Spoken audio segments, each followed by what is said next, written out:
Welcome back to Startups for the Rest of Us. This is episode 556.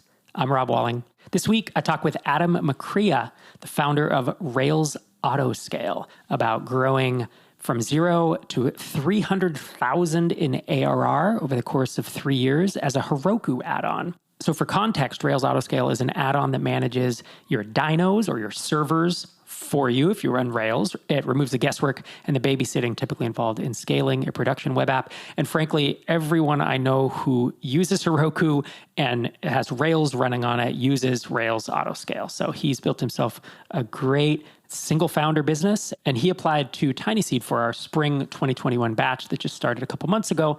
And he's now part of the 18 companies that are in that batch. So this is a great conversation. And what I enjoy about it is Adam is still a single founder with no employees. And so he really is in that mostly bootstrapped mindset. You know, even though he's part of Tinyseed, he's still thinking through, how do I continue to grow this app? How do I deal with the platform risk of being on Heroku? And even launching a freemium plan that he just launched last week. So we cover all that and more in our conversation. But before we dive into that, I got an email from someone who I'm going to keep anonymous. And he said, "Hi, Rob. We haven't met, but I got turned on to your podcast early on in my bootstrapped life. Startups for the Rest of Us was my go-to listen on my morning walks with my dog. It helped encourage me when I wasn't sure we were moving fast enough. It helped me learn about traction, growth stages, and lots of things. I love the transparency and honesty in the interviews.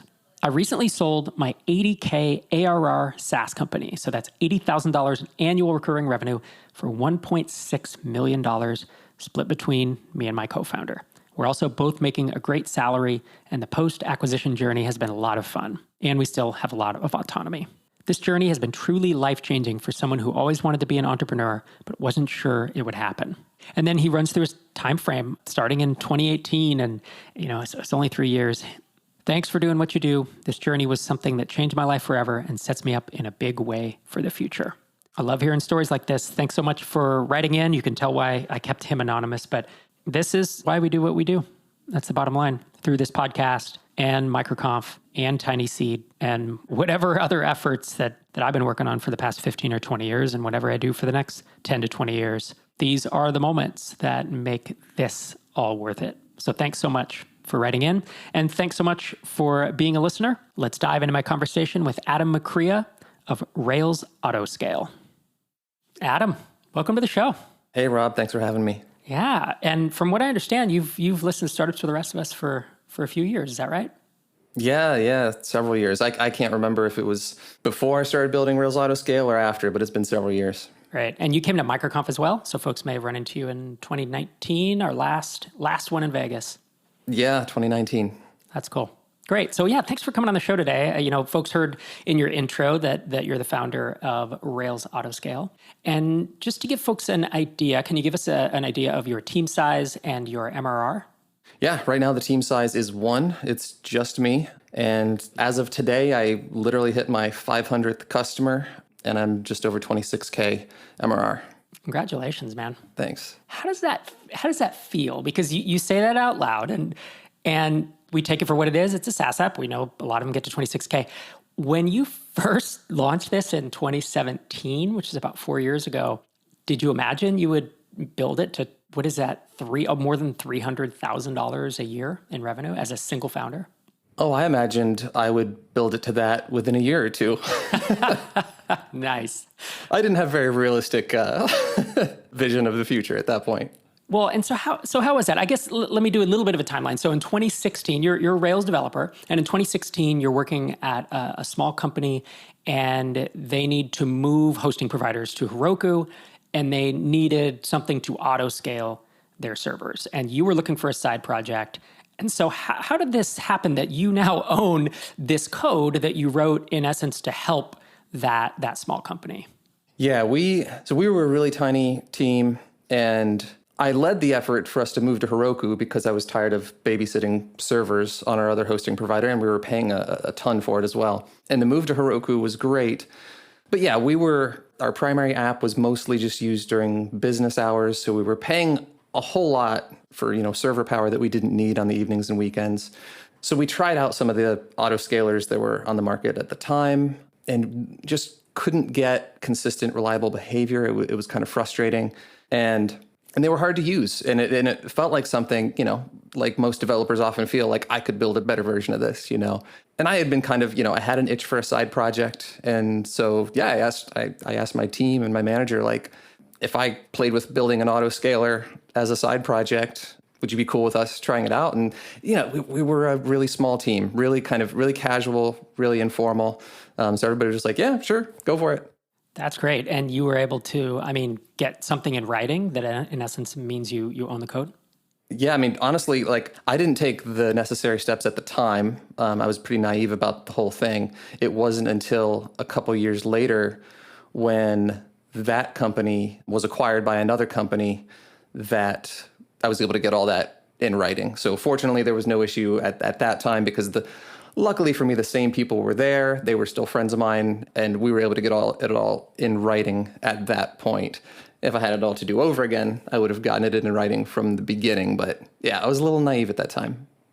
Well, it's good you were able to do that. I've heard of founders who have to go back to old, let's say, contractors who worked on their app, and they need to get IP agreements retroactively. And usually that goes fine, but sometimes you can't find that person, or other times that contractor will ask for money.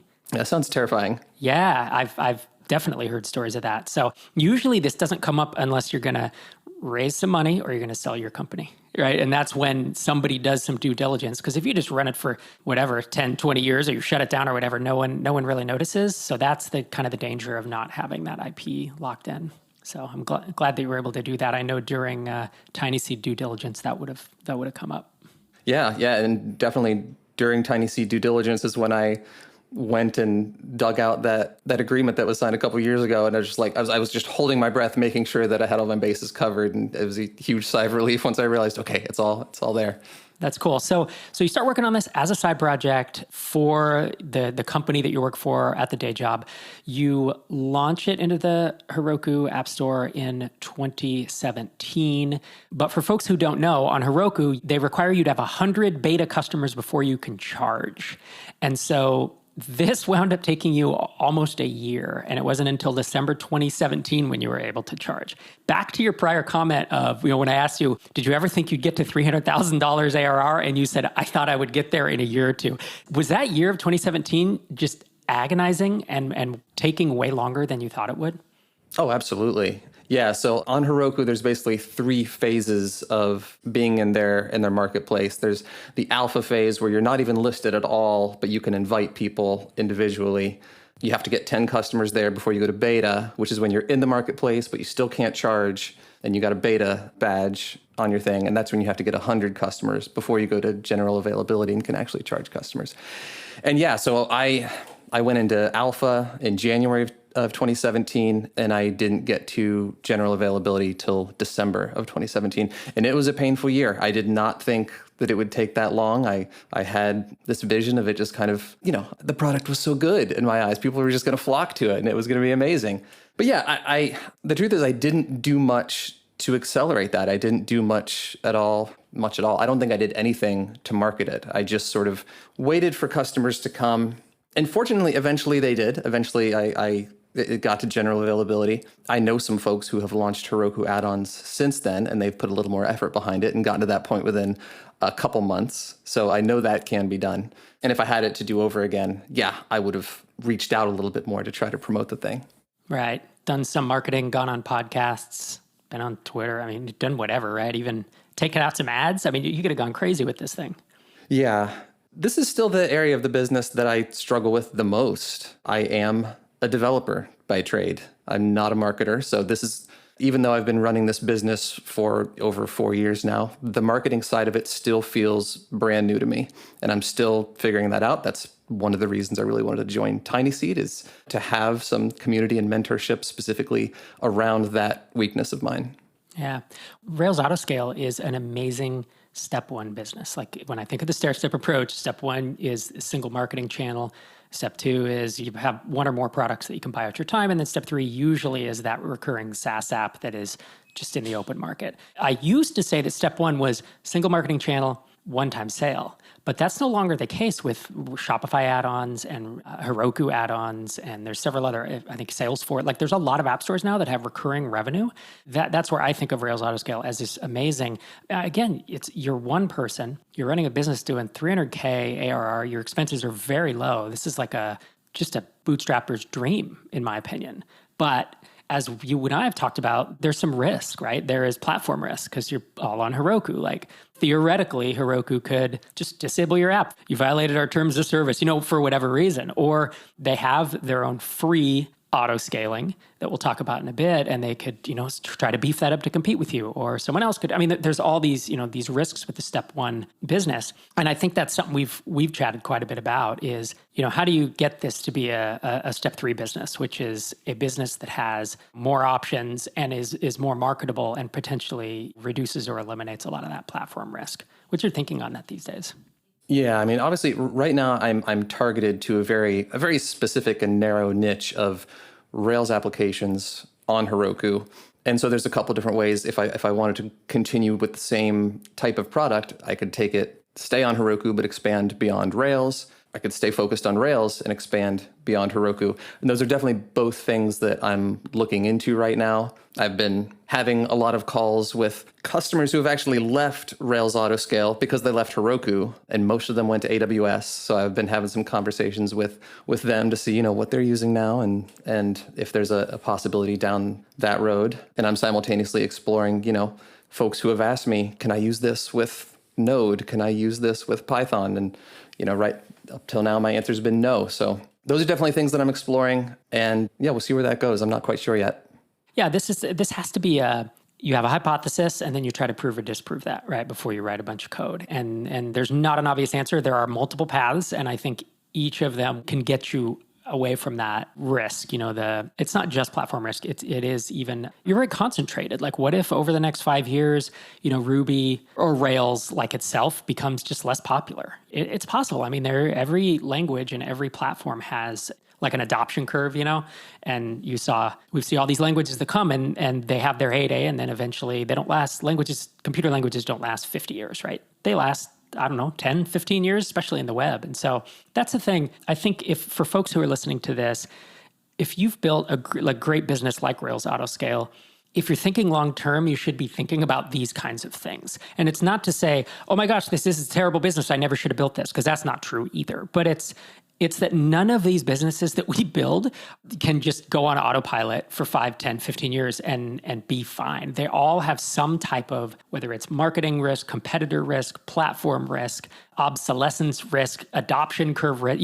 There's all these things that if you plan to sell it in a few years, then you don't really need to worry about this. But if you want to run a business like this for 10 or 20 years, a lot is going to change. Think of what the web was 20 years ago, right? 2001, and how different it is today. And what will it be in 2041?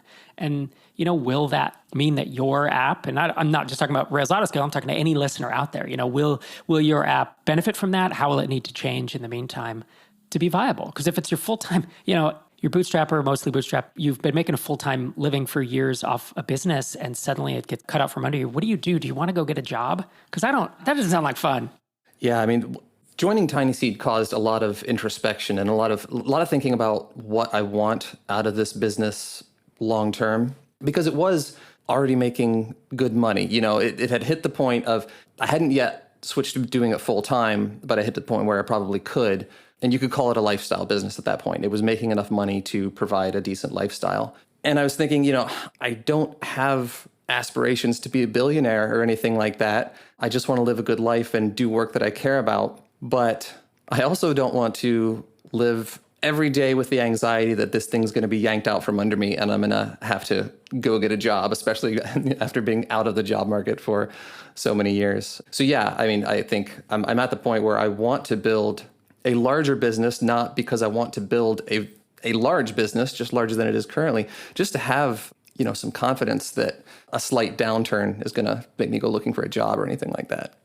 Yeah, and that's the balance. I experienced a lot of that with Hittail and then even with Drip, and it was always like looking over my shoulder, thinking what is going to either cut my MRR or what's going to put us out of business overnight accidentally, or there's all types of stuff. So I feel like it got really depressing here for a minute. So let's pull out of that. I'm curious. I mean, you applied to Tinyseed. Was it? I guess it was last November now. Yeah. So I mean, it's like 6-7 months ago.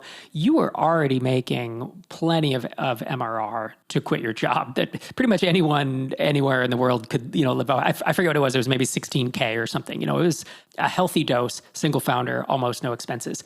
But it was still a side project. You had a day job. Why was that? Why did you continue working on Rails Autoscale as a side project, even with that much MRR? Yeah, there were several reasons.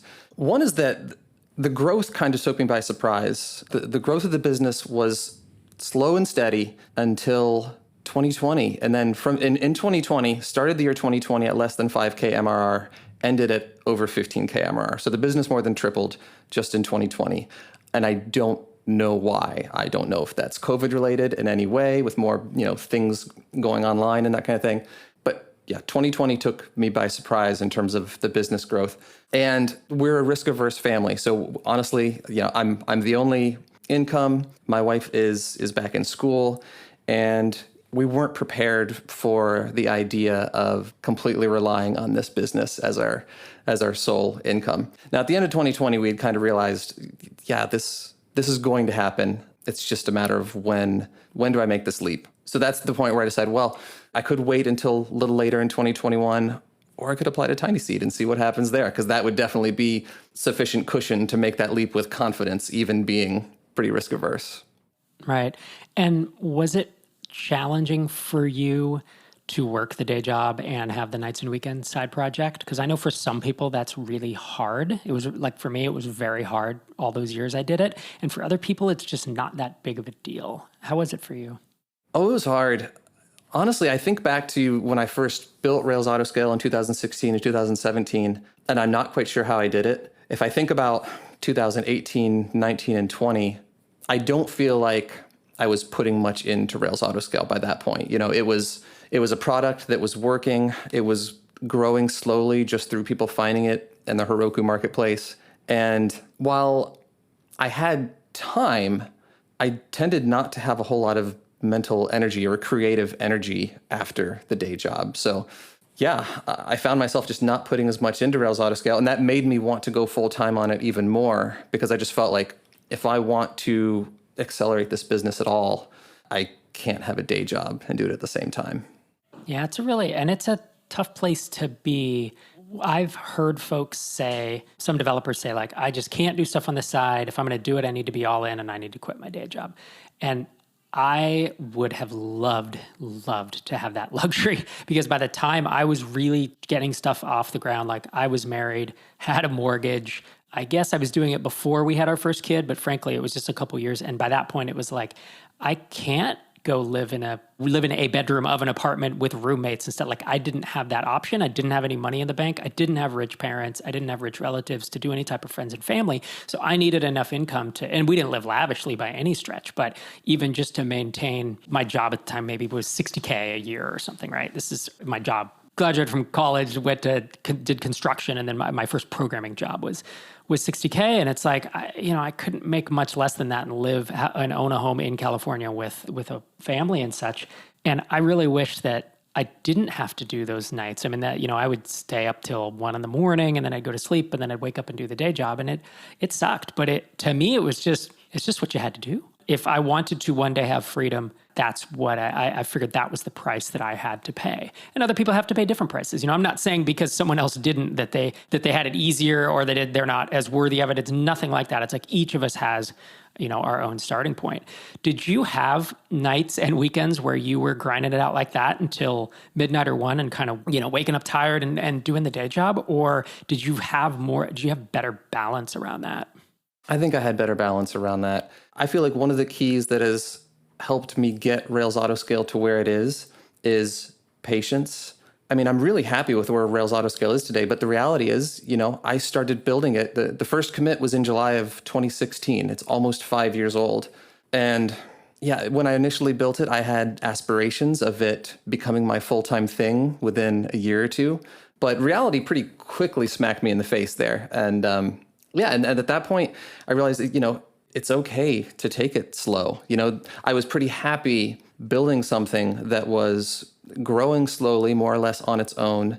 And it didn't, cause a whole lot of upheaval in my life. I was able to work on it some in the nights and weekends, but not to the point of exhausting and causing burnout. And yeah, I feel good about the way that I approached that. I mean, could I have gotten to this point sooner if I had put more into it? I absolutely think I could have. Would I have enjoyed my life as much? Probably not. And maybe I would have ended up throwing in the towel because I would have gotten burned out. I don't know.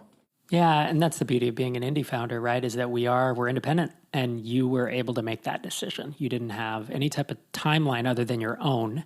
And I admire that patience, to be honest. And I think that it sounds like whether you did it intentionally or not, you viewed it as a marathon, because that's kind of what this is, right? We think in terms of years, not months. Like I often say that in the intro of this podcast. This is a years and years, if not, at this point for me, it's a decade and a half journey, right? It's like, if you think you're going to get to 300K in 12 months, you're going to be disappointed or you're going to burn out, Yeah, I like that metaphor. I think going into it, I had not accepted that metaphor yet. But once I did accept that, I think it's a very good metaphor, thinking of it as a marathon.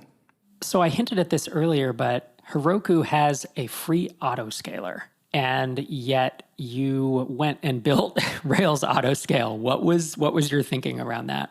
Right. Heroku's free autoscaler did not exist when I initially built Rails Autoscale. So it came on either 2017 or 2018. And that was a scary time. Basically, that's that platform risk right there. You build something on a platform and then they build a native version and it's free and you're completely screwed. That was what was playing out in my head when that was happening. Fortunately for me, Heroku's Autoscaler, well, for one thing, it's only available on Heroku's higher tier plans. But even so, I didn't want to lose all those customers.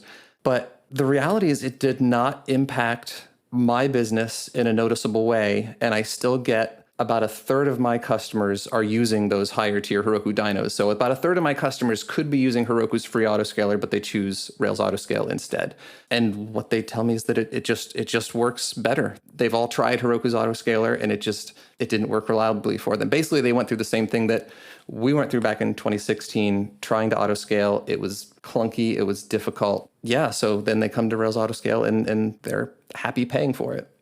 Yeah, and that's what I've heard as well. I've talked to a couple folks. I mean, everyone I know who's on Heroku and has any type of infrastructure in Rails, like they use Rails Autoscale. And the sentiment that I've heard is the same thing. It's that Heroku's autoscaling the built-in.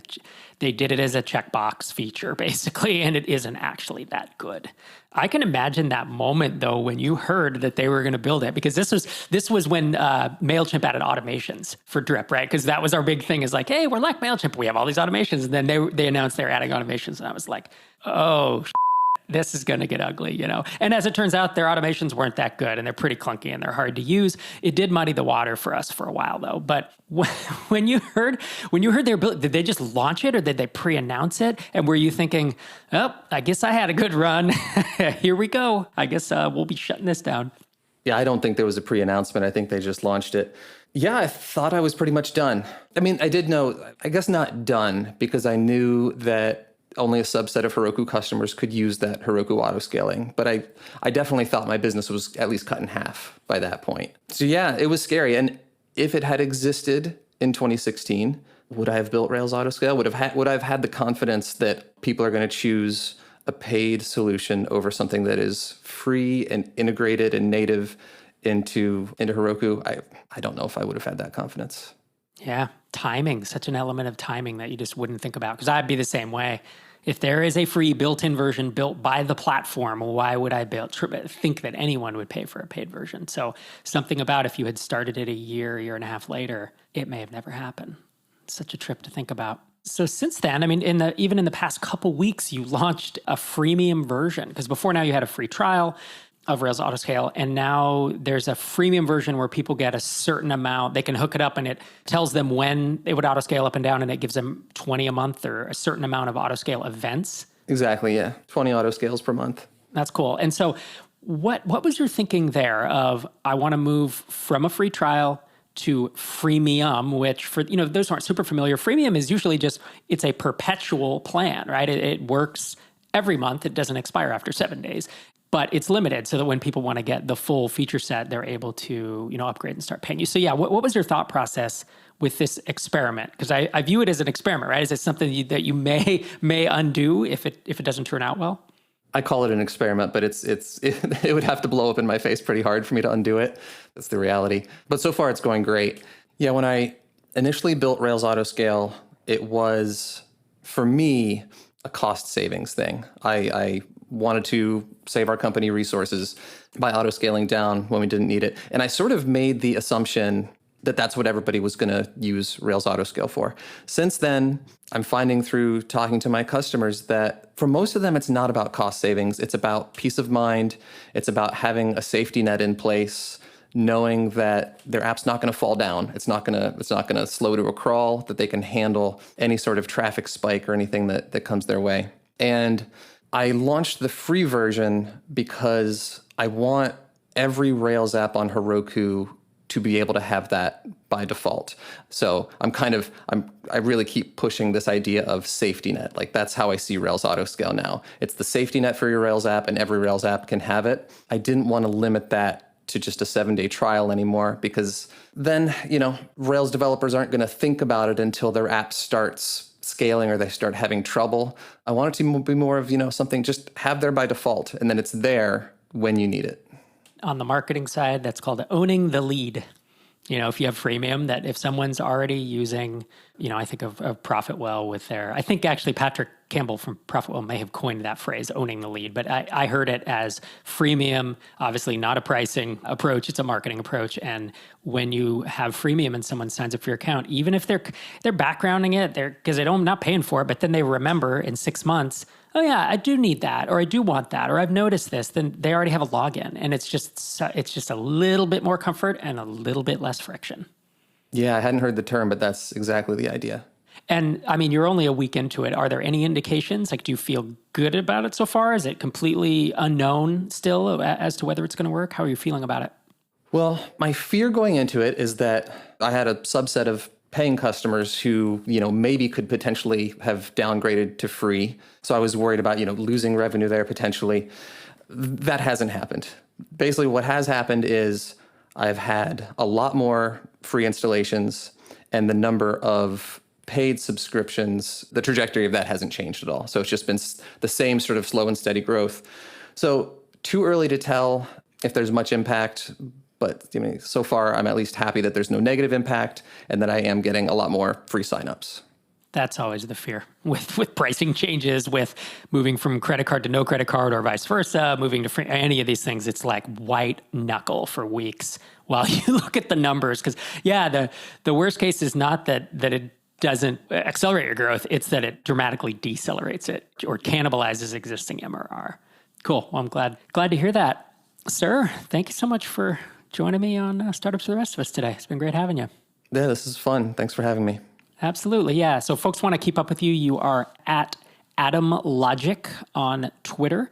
And of course, RailsAutoscale.com for all the info about what you're up to. Thanks again. Thanks. Thanks again to Adam for coming on the show. If you'd like to join a batch of companies, much like Rails Autoscale, want to be part of Tinyseed, and get some funding and mentorship and continue to grow your business, we are opening applications again here in the next couple of months for our fall 2021 batch. Head to tinyseed.com and sign up for the email list there to get notified. Thanks again for joining me on this journey. 556 episodes so far, and I'll be back in your earbuds again next Tuesday morning.